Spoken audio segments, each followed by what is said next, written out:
प्रिय विद्यार्थियों, हम गांधी दर्शन पढ़ रहे हैं। मैं हमेशा कहता हूँ कि किसी व्यक्ति के दर्शन को समझने के लिए ज़रूरी है उस व्यक्ति के कामों को समझना, और जब विषय गांधी का हो तो यह बात और भी ज़्यादा महत्वपूर्ण हो जाती है, क्योंकि गांधी जी के कामों से ही उनका दर्शन प्रतिबिंबित हो जाता है। हम देख रहे थे राष्ट्रीय स्वतंत्रता आंदोलन में गांधी जी का योगदान। हमने देखा कि गांधी जी ने किस तरह से चंपारण, अहमदाबाद और खेड़ा में आंदोलनकारियों का नेतृत्व किया।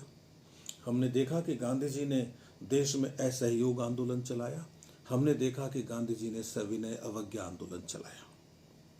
इन आंदोलनों का सबसे बड़ा लाभ यह हुआ कि भारत की जनता जाग गई, भारत की जनता का डर निकल गया आंदोलन से।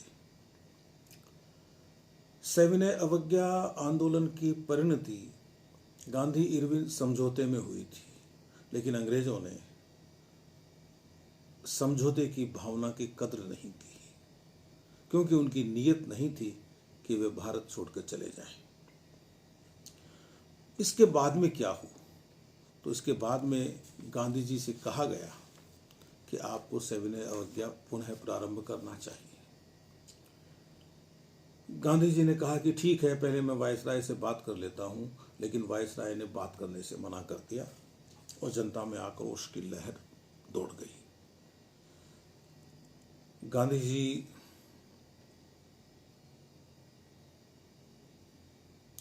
जी ने इस आंदोलन के साथ भी वही किया जो वे पीछे के आंदोलनों में करते आ रहे हैं, एक सीमा के बाद में आंदोलन को रोक देना, ताकि बाद में दुगुनी शक्ति से आंदोलन किया जा सके। वे जानते थे कि भारत की जनता नहीं, भारत के नेता भी अभी इतने प्रशिक्षित हुए नहीं हैं कि वे एक अहिंसक आंदोलन को किसी अंजाम तक लेकर जा सके। तो 1934 में गांधी जी ने इन नई गतिविधियों को भी विराम दे दिया, और अंग्रेजों को यह लगा कि ये गांधी तो डर गया है, लेकिन उनका अनुमान गलत सिद्ध हुआ। क्यों? कि देश की जनता जाग गई थी। 1937 के चुनाव हुए, 11 प्रांतों में से 6 प्रांतों में कांग्रेस की जीत हुई। नेहरू जी और दूसरे कई नेता गांधी जी के इस स्वभाव से, मैं यूं कहूं कि गांधी जी के इस स्वभाव से परेशान थे। वे कहने भी लग गए थे कि गांधी जी, आप बार बार आंदोलन को रोक देते हो, इससे तो निराशा फैलेगी। गांधी जी ने कहा कि ऐसा नहीं है, मेरा देश अपने लक्ष्य की ओर आगे बढ़ रहा है, न तो मैं निराश महसूस कर रहा हूं, न मैं असहाय महसूस कर रहा हूं। इसी बीच में अंग्रेजों की बांटो और राज करो, फूट डालो और राज करो की नीति का एक और नमूना सामने आया, जब 1932 में उन्होंने सांप्रदायिक पंचाट जारी किया। इसके तहत प्रत्येक अल्पसंख्यक समुदाय के लिए विधान मंडलों में कुछ सीटें सुरक्षित की गई थी, जिनके सदस्यों का चुनाव पृथक निर्वाचन मंडलों से होना था। यानी मुसलमान सिर्फ मुसलमान को और सिख सिर्फ सिख को ही वोट देंगे। इस देश में मुसलमान, सिख और ईसाई तो पहले से ही अल्पसंख्यक माने जाते रहे हैं, और अब इस नए कानून के तहत दलित वर्ग को भी अल्पसंख्यक करार दे दिया गया था और उन्हें हिंदू समाज से काट दिया गया था। अब यह बात गांधी जी को बर्दाश्त कैसे होती? यरौदा जेल में थे वो गांधी जी। यदि इस चीज को स्वीकार कर लिया जाता तो आज भारत बहुत बुरी स्थिति में होता। गांधी जी ने समस्या को जड़ से पकड़ा। उन्होंने कहा कि यदि दलित समुदाय का कोई नेता इस तरह की व्यवस्था का समर्थन करता है तो उसकी एक वजह है, और वो वजह है हिंदू समाज में छुआछूत होना। तो उन्होंने साफ कहा कि पृथक निर्वाचन मंडल का सबसे बड़ा खतरा यह है कि ये अछूतों को हमेशा के लिए अछूत बना के छोड़ देगा और इससे इस देश का भविष्य बर्बाद हो जाएगा। गांधी जी ने मांग की कि आम निर्वाचन मंडल के माध्यम से ही दलित वर्ग के प्रतिनिधियों का चुनाव होना चाहिए। हाँ, उनके लिए यदि स्थान आरक्षित किए जाते हैं तो मैं उसका विरोध नहीं करूंगा, लेकिन मैं इस बात का विरोध करूंगा कि मुसलमान को वोट दे या सिख को वोट दे। इस तरह से पृथक निर्वाचन मंडल नहीं हो सकता और फिर उसमें दलित वर्ग को शामिल कर दिया गया, यह तो और भी खतरनाक बात थी। तो कई राजनीतिज्ञों ने जब गांधी जी पर दबाव बनाना शुरू किया कि होने दीजिए, तो गांधी जी ने 20 सितंबर 1932 को आमरण अनशन पर बैठने का निश्चय कर लिया। और जब पत्रकारों ने पूछा कि आप अपनी जान पे क्यों खेल रहे हैं, तो उन्होंने कहा कि मुझे मेरी जान की परवाह नहीं है। एक पवित्र उद्देश्य के लिए इस तरह की सैकड़ों जानें भी यदि कुर्बान हो जाती है तो भी गलत नहीं है। यदि सैकड़ों जानें भी कुर्बान हो जाती है तो जो जुल्म किया गया है इस वर्ग पर, उसका प्रायश्चित नहीं हो सकता। यह कोई छोटी मोटी बात नहीं थी। नेहरू जी ने कहा कि ये अनशन वनशन जैसे काम है ये बूढ़ी औरतों के लिए छोड़ देना चाहिए, लेकिन लोगों ने गांधी जी के अनशन को गंभीरता से लिया। सभी जगह जनसभाएं हुई। 20 सितंबर को लोगों ने उपवास रखा, प्रार्थनाएं की उस दिन। और रविंद्रनाथ टैगोर ने गांधी जी को लिखा कि भारत की एकता और उसकी सामाजिक अखंडता के लिए आपका यह बलिदान है, वो याद रहेगा।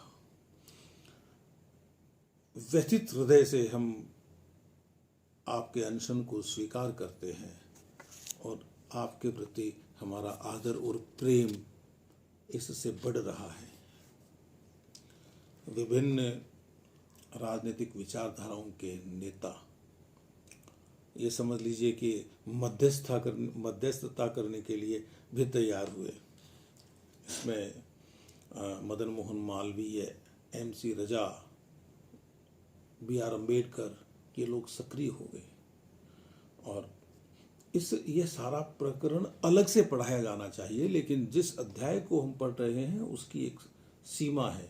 इसलिए मैं बहुत ज़्यादा विस्तार में न जाके और मैं ये कह रहा हूँ कि एक समझौता हुआ जिसे पुनः समझौता कहते हैं, और इस पुनः समझौता के अंतर्गत यह स्वीकार कर लिया गया, पुनः समझौते के अंतर्गत यह मान लिया गया कि दलितों के लिए अलग से निर्वाचन मंडल नहीं होगा, लेकिन प्रांतीय विधान मंडलों में दलितों के लिए जो सीटें आरक्षित हैं, जो अभी 71 हैं, उनको बढ़ाकर 147 कर दिया जाए और केंद्रीय विधानमंडल में भी सुरक्षित सीटों की संख्या 18% बढ़ा दी जाए।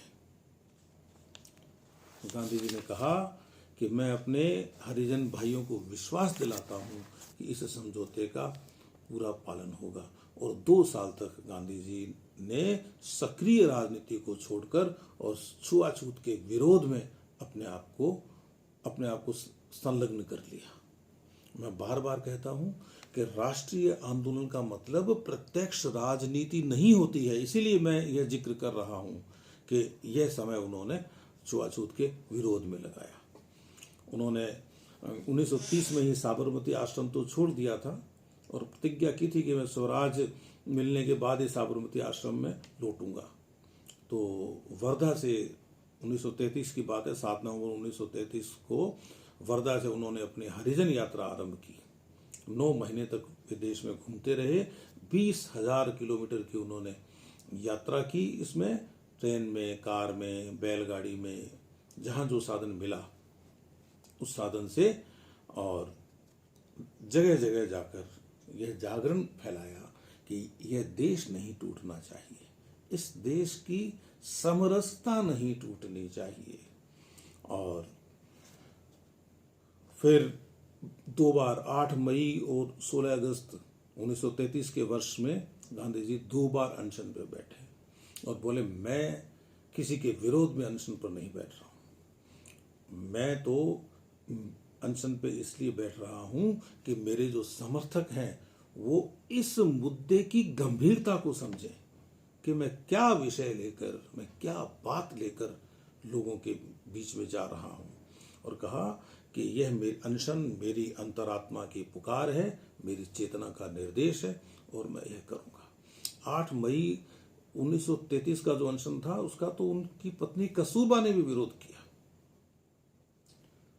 तो गांधी जी को कहा लोगों ने कि बा भी आपके इस अनशन में साथ नहीं है।